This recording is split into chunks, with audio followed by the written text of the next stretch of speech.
Los mercenarios, aquellos que luchan por un país distinto al suyo a cambio de dinero, son tan antiguos como la guerra.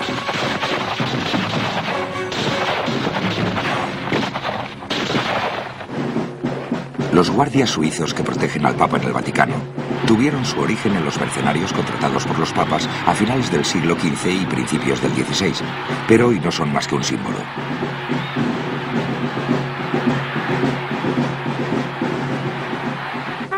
El ejército francés tiene la famosa Legión extranjera.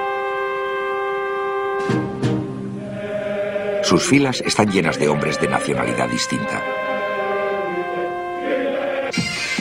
El ejército británico se siente orgulloso de sus gurkhas, los duros hombres reclutados en Nepal. Bajo la bandera británica se han distinguido en muchos campos de batalla.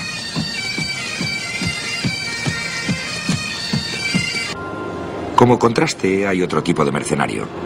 Estos son hombres que, por creer en una causa, por espíritu aventurero o por codicia, se ofrecen clandestinamente para luchar en países extranjeros o con grupos de esos países. En la época moderna, el mercenario ocupó un lugar preeminente en África en los años 60, cuando las naciones europeas empezaron a conceder la independencia a las colonias que tenían allí. La actividad de los mercenarios dio comienzo el 30 de junio de 1961, cuando el Congo belga fue declarado independiente.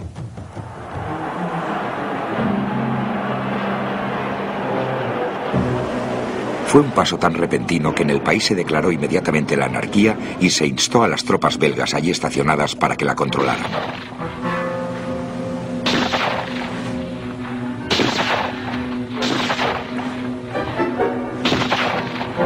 Once días más tarde, Katanga, la provincia rica en minerales, declaró la secesión.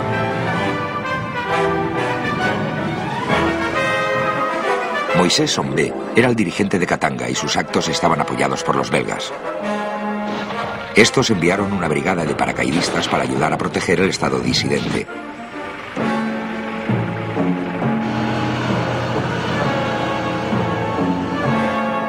Las Naciones Unidas enviaron entonces tropas al Congo, en principio para detener la sangría, pero en realidad para llevar de nuevo Katanga al redil.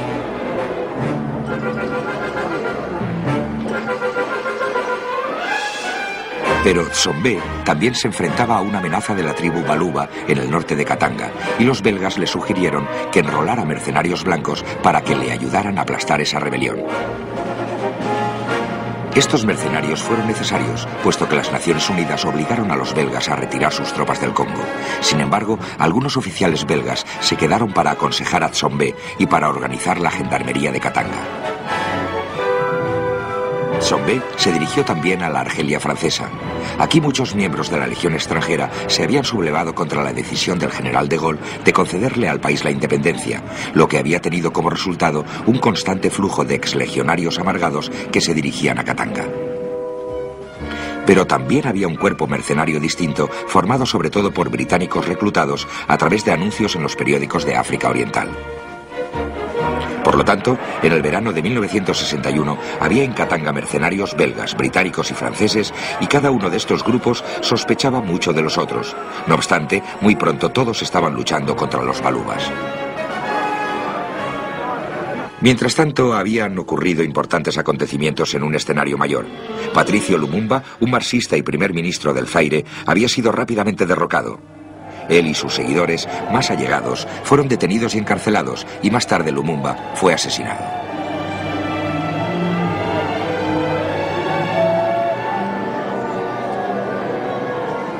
El hombre detrás de todo esto era Joseph Mobutu, comandante del ejército congoleño. Se convirtió ahora en el hombre fuerte del país. Fue después de este golpe que las Naciones Unidas empezaron a actuar contra Katanga y muy pronto estalló una guerra total. Durante el resto de 1961 hubo muchos enfrentamientos entre las fuerzas de las Naciones Unidas y los mercenarios. Estos culminaron en el mes de diciembre con una encarnizada y prolongada batalla en las calles de la capital katangueña, Elizabethville, que acabó en un alto el fuego. Un año más tarde, el representante de las Naciones Unidas, Conor Cruise O'Brien, le entregó a Tsombé un ultimátum para acabar con la secesión. A finales de diciembre de 1962, las fuerzas de las Naciones Unidas ocuparon Elizabethville sin derramamiento de sangre. El último bastión de la resistencia fue Kolwezi, cerca de la frontera con Angola y Zambia. Desde aquí, unos cientos de mercenarios dirigidos por el belga Jans Ram, el francés Bob Denard y el sudafricano Jeremiah Puren se vieron obligados a retirarse a Angola, acompañados por unos cientos de hombres de la gendarmería katangueña. Fue el final de la secesión, pero de ninguna manera el final de la intervención de los mercenarios en el Congo.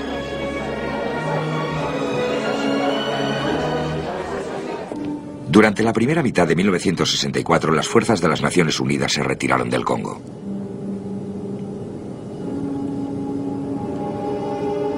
Pero el país siguió sufriendo por falta de estabilidad, pues hubo numerosas revueltas contra el gobierno central. Inevitablemente, quienes más sufrieron fueron las personas corrientes. Sombé estaba exilado en Europa, pero el gobierno congoleño lo invitó a regresar para que encabezara una política de reconciliación. Sin embargo, muy pronto estalló una revuelta en todo el Congo oriental, dirigida por unos guerreros fanáticos llamados Simbas. Desesperado, Sombé llamó una vez más a Esram y a sus katangueños. Pero también apareció en la escena una figura relativamente nueva, Mike Hoare, un comandante irlandés que había participado en la guerra de 1939 al 45 y que luego había emigrado a África del Sur. Ayudado por Puren y otro de los mercenarios primitivos, se dispuso a reclutar un ejército de 1000 hombres en África del Sur. Con el aliciente de una paga generosa, muy pronto se presentaron muchos voluntarios.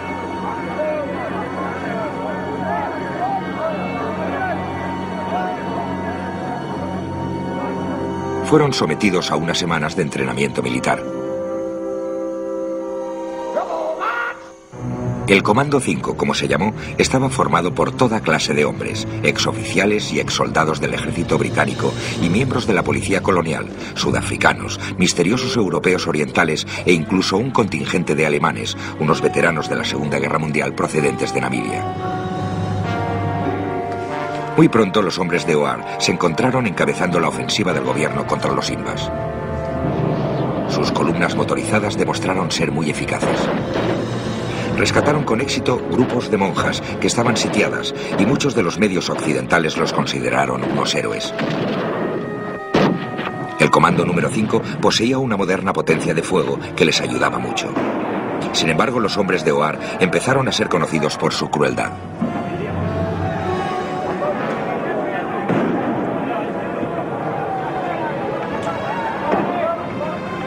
También se supo que llevaron a cabo saqueos en masa. A principios de 1965, muchos de los primeros mercenarios que habían sido enrolados por 6 meses se habían marchado. Se encontraron sustitutos y no fue fácil, y en el otoño de 1965 la revuelta de los Simbas había sido prácticamente aplastada.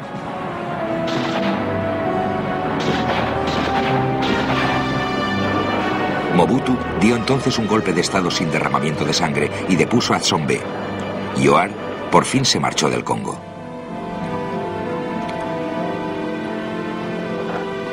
El Comando 5 siguió existiendo, pero no duró mucho tiempo. Sin embargo, Bob Denard, que había participado en la guerra civil del Yemen, regresó al Congo. Black Jack Ram también seguía allí. Sombé se aproximó a los dirigentes mercenarios, ofreciéndoles grandes sumas de dinero a cambio de su apoyo en un intento de recuperar el poder. No aceptaron la oferta, y a finales de julio de 1966 el Comando 5 dejó de existir. Esram había establecido en la provincia congoleña, en la que actuaba su comando, casi un mini-estado. No deseaba disolverlo y junto con Denard organizó una revuelta que estalló en junio de 1967. A primeros de agosto, Esram y Denard conquistaron y ocuparon Bukava, la capital de la provincia Kivu, en el extremo oriental del país.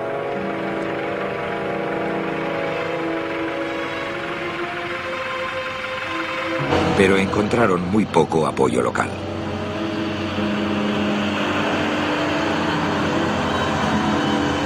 Con el tiempo, se vieron obligados a escapar acompañados de sus aliados katangueños y cruzaron la frontera hasta Ruanda. Después de ser retenidos, se les permitió abandonar África con la promesa de no volver jamás. Las autoridades belgas detuvieron al mismísimo Schramm por el asesinato de un compañero mercenario. Puesto en libertad bajo fianza, se le concedió permiso para viajar a Brasil, donde pensaba comprar una plantación. Jamás regresó y falleció en Brasil en 1988.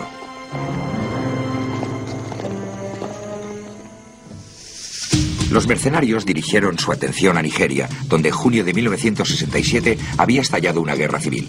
Esta fue la consecuencia de la secesión de Biafra, la provincia más oriental del país.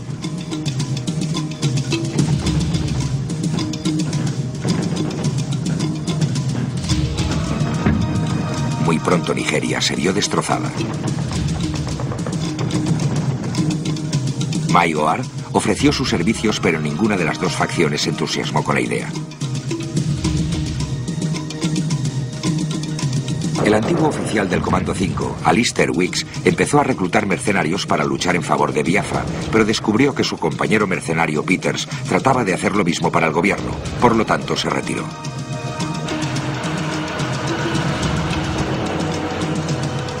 Al final, lo que más les interesaba a ambos lados eran pilotos y aviones, pues necesitaban suministros para sus máquinas de guerra, sobre todo desde que se había declarado un embargo internacional de armas contra Nigeria. Más tarde, unos cuantos mercenarios lucharon a favor de Biafra. Para entonces la guerra ya le iba muy mal al estado disidente. Unos mercenarios fueron asesinados y los restantes abandonaron el país.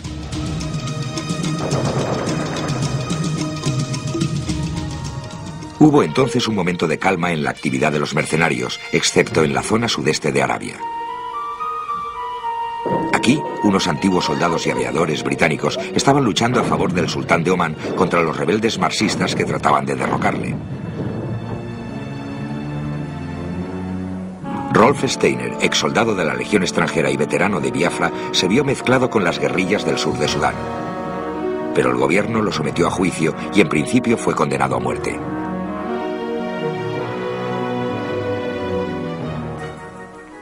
En mayo de 1975, el ex paracaidista británico John Banks y su socio Dave Tompkins pusieron una serie de anuncios en los periódicos británicos.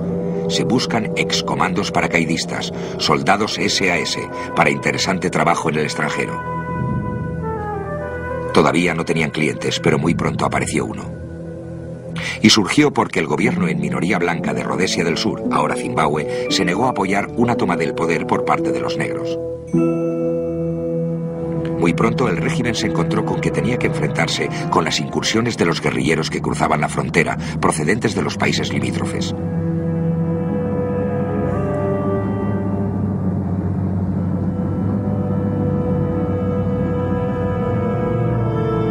Los periódicos británicos ya publicaban anuncios solicitando voluntarios para luchar en el bando del gobierno.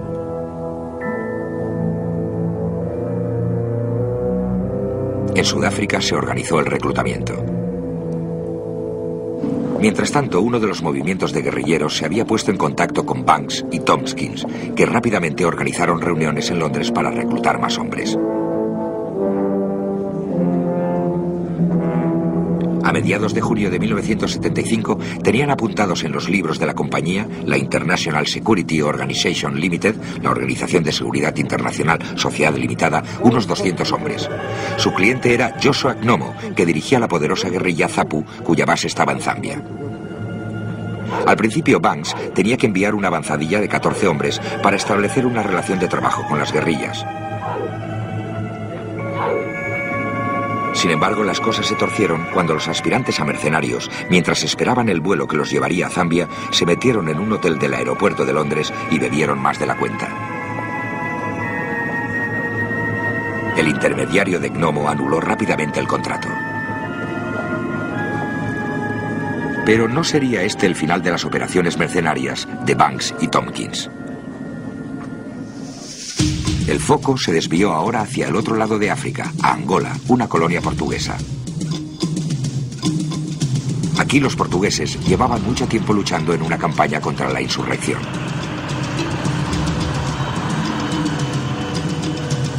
Por fin, en noviembre de 1975, le concedieron a Angola la independencia.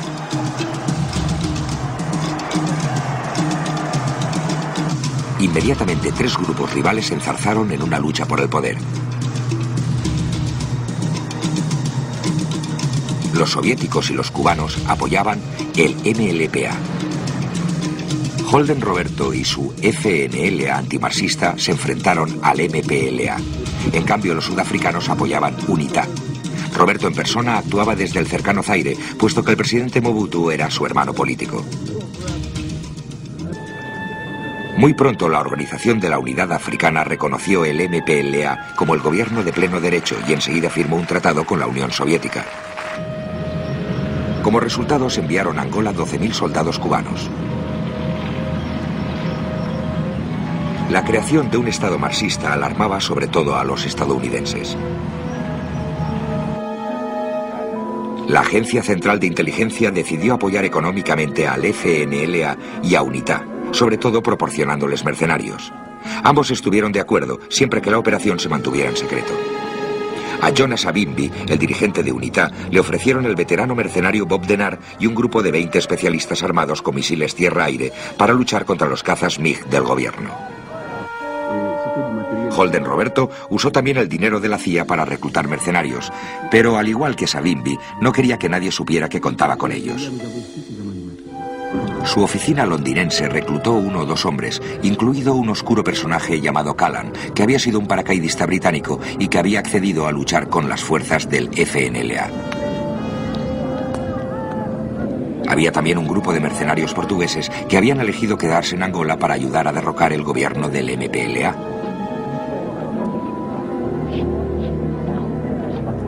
Al principio Callan luchó con estos últimos.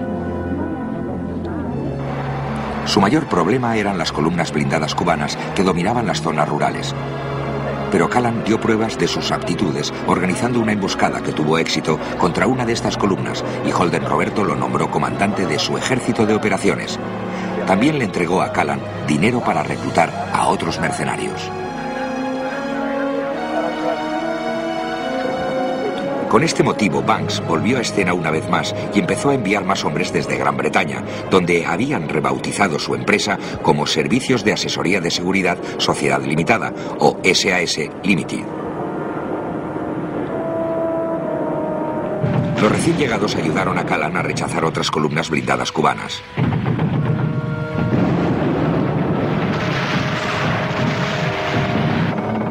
Ahora los medios habían establecido que el verdadero nombre de Callan era el de Kostas Georgiou y que por nacimiento era un greco-chipriota. Pero sus continuos éxitos en Angola animaron al FNLA, que le envió más dinero a SAS.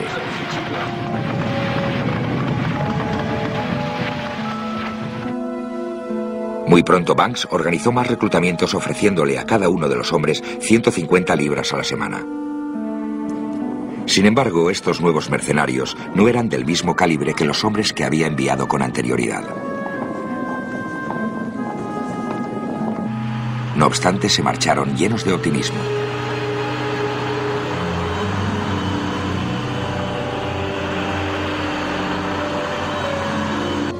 Unas semanas más tarde empezaron a regresar a Gran Bretaña, unas sombras de lo que habían sido. Hablaron de la cruel disciplina de Callan, que mataba de un tiro a los hombres que no le obedecían al pie de la letra. Además, la potencia de las fuerzas cubanas los habían cogido completamente desprevenidos. Nos enfrentábamos a 6.000 hombres entre miembros del MPLA y soldados cubanos con unos 50 tanques, vehículos blindados y Dios sabe qué más, misiles.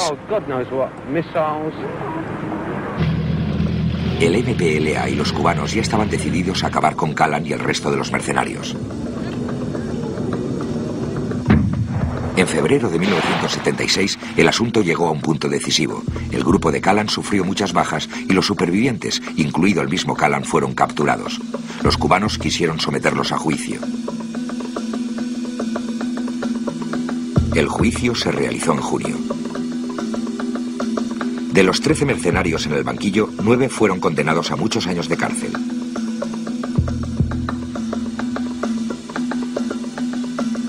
El juez anunció que los otros 4 habían sido condenados a muerte. Entre ellos estaba el infame coronel Callan, que siguió siendo cruel hasta el final.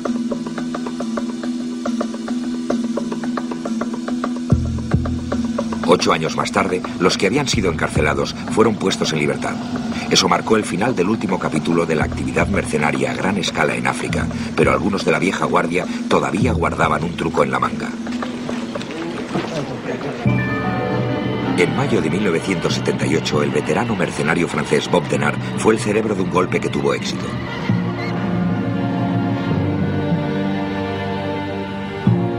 Ocurrió en un grupo de islas muy poco conocidas al este de África, las Comores, antigua colonia francesa. Al año siguiente organizó otro golpe en las islas para volver a traer al hombre al que había depuesto. Ambos golpes se organizaron en connivencia con el gobierno francés. Mike Oar seguía en el negocio de los mercenarios. Posó la vista en las Seychelles, también en el Océano Índico. Empezó a preparar una operación para que el antiguo presidente James Manchin recuperara el poder.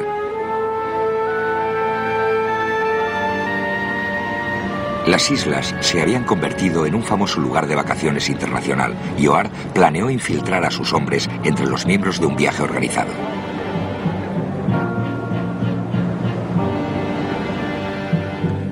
El 25 de noviembre de 1981, el grupo principal llegó a Mae, la capital de las Seychelles. Por desgracia, uno de los hombres de Oar, en la aduana, pasó por el control rojo en vez del verde. Le registraron la maleta y encontraron una AK-47 desmontada. Reconoció que los demás llevaban lo mismo. Oar y alguno de sus hombres montaron rápidamente sus armas, pero las autoridades reaccionaron muy deprisa, por lo que se vieron atrapados en el edificio de la terminal, donde comenzó un tiroteo feroz.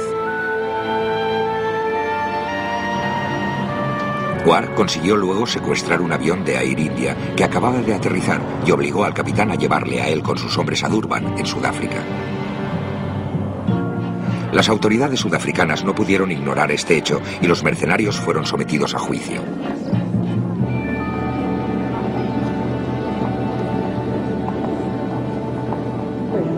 Oar, que ahora tenía 63 años, fue condenado a una pena de 20 años de cárcel.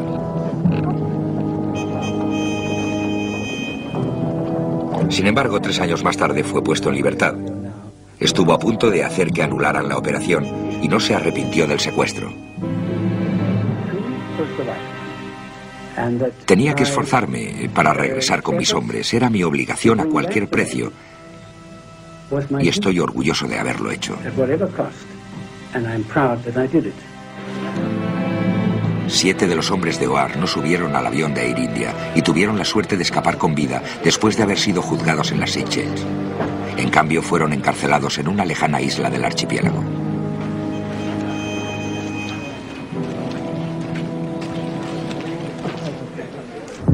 Parecía que la desastrosa operación de Mike Oar en las Seychelles había puesto fin a 20 años de intensa actividad mercenaria en África y el Océano Índico.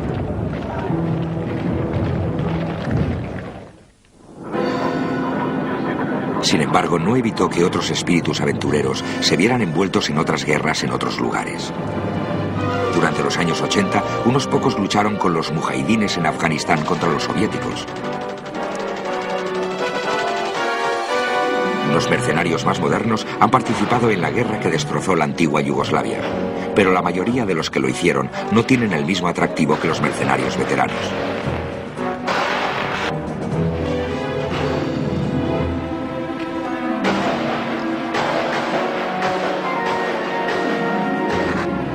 Uno de estos, el coronel Bob Denard, todavía no había terminado.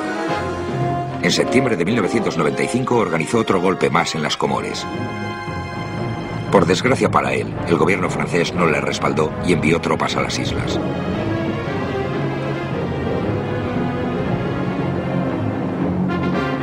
Rápidamente aplastaron el golpe. Denard se vio obligado a entregarse.